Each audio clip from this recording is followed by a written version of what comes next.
Alléluia, Alléluia, Alléluia, Alléluia, Alléluia, Alléluia. Moi je suis le bon pasteur, dit le Seigneur. Je connais mes brebis et mes brebis me connaissent. Alléluia, Alléluia, Alléluia. Le Seigneur soit avec vous. Évangile de Jésus-Christ selon saint Matthieu. En ce temps-là, voici qu'on présenta à Jésus un possédé qui était sourd-muet. Lorsque le démon eut été expulsé, le sourd-muet se mit à parler. Les foules furent dans l'admiration et elles disaient « Jamais rien de pareil ne s'est vu en Israël. » Mais les pharisiens disaient « C'est par le chef des démons qu'il expulse les démons. » Jésus parcourait toutes les villes et tous les villages, enseignant dans leurs synagogues, proclamant l'évangile du royaume et guérissant toute maladie et toute infirmité. Voyant les foules, Jésus fut saisi de compassion envers elles, parce qu'elles étaient désemparées et abattues, comme des brebis sans berger. Il dit alors à ses disciples, « La moisson est abondante, mais les ouvriers sont peu nombreux. Priez donc le maître de la moisson d'envoyer des ouvriers pour sa moisson. » Acclamons la parole de Dieu. Louange à toi, Seigneur Jésus.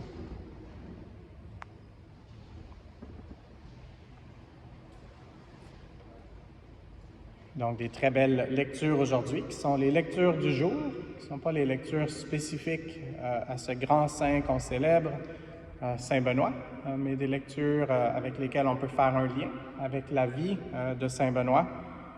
Donc, même Israël ou Jacob, qui avait un bâton, c'était parce qu'il boitait, mais les évêques, parce qu'ils sont les bergers, ils peuvent utiliser leur bâton aussi pour ramener les brebis perdues, que nous sommes parfois, et en même temps pour s'aider à marcher, pour s'aider d'un pas décidé, un pas à la fois avec le Seigneur, lui qui est le chemin, la vérité et la vie. Et puis, Saint Benoît était dans un temps difficile, et donc un temps où il y avait beaucoup de conflits en Europe, et puis des conflits même à l'intérieur du cœur de plusieurs personnes.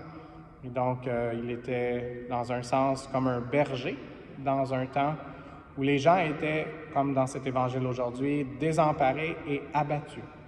Et donc, il a été un berger fidèle. Et puis, son titre, abbé, ça vient de la parole Abba, qui veut dire père. Et donc, il a agi comme un père. Et puis, c'est pour ça qu'il a une importance si grande en Europe, entre autres. Mais nous, on a reçu la chrétienté de l'Europe. Donc, il a une influence aussi dans notre propre vie, notre vie de foi, notre cheminement ici, dans ce pays, au Canada. Et puis, c'est un de mes saints préférés, avec Saint Jean Bosco. Saint Benoît, j'essaie de prier à tous les jours une petite prière que je fais, que j'entonne un chant très simple, que je vais vous partager aujourd'hui, et c'est en latin. Donc, ce que je vais faire, c'est que je vais traduire ensuite ces paroles, et ce sont les paroles sur la médaille de Saint Benoît. Donc, peut-être même que certains de vous ont la médaille, soit à votre maison, ou peut-être même sur vous. Et donc, c'est une médaille qui est utilisée, et même une des paroles, elle est utilisée parfois dans les films par Hollywood. C'est peut-être une des paroles que même les gens qui ne sont pas tellement croyants ont vu. C'est « Vade retro Satana ». Retire-toi, Satan, ou derrière moi, Satan. Et donc, je vais faire la petite prière, et puis celle-là, je l'ai déjà traduite, cette phrase-là, mais je vais traduire les 6 phrases qu'on a.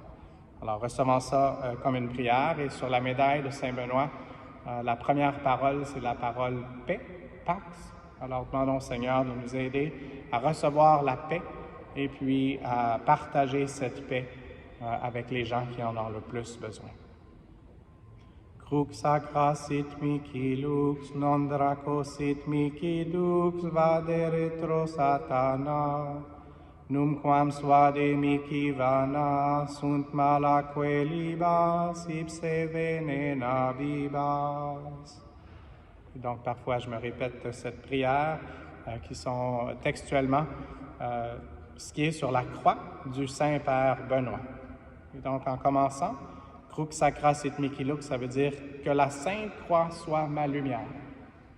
Et puis, la croix, c'est le moment le plus obscur, mais c'est de là qu'a jailli la lumière à cause de la résurrection du Seigneur 3 jours plus tard.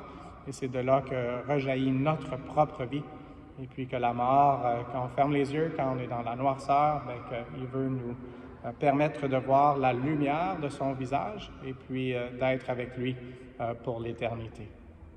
Non draco sit mihi dux, c'est la deuxième parole, ça veut dire que le dragon ne soit pas mon guide. Et donc le dragon essaie par une influence de nous faire servir son royaume, mais notre roi, comme on l'a ici, c'est Jésus, il est le roi de la colline.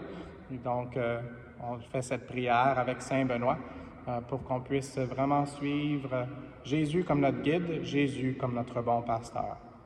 Vade retro satana, j'ai déjà mentionné, derrière moi Satan, ou retire-toi Satan. Ensuite, numquam suade mihi vana, ne me conseille jamais tes vanités. Et puis ça nous rappelle une partie de l'Écriture, vanité des vanités, tout est vanité.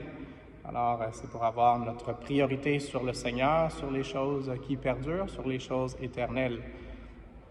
Et ensuite, sunt malaque libas. Ça, c'est une parole qui est un peu intéressante. Les breuvages que tu offres, c'est le mal. Et puis celle qui suit tout de suite après, ipse venena vibas. Et ça, on peut le dire, il faut le dire, pas en notre propre nom, en notre nom personnel. On a l'autorité de Jésus. Et en son nom, on peut dire, bois toi-même tes poisons. Donc, c'est dans un sens une prière pour se défendre de la tentation ou de toutes les influences du mal. Et c'est une prière pour continuer que le royaume de Dieu puisse s'approcher, pas seulement de nous, mais des personnes alentour de nous.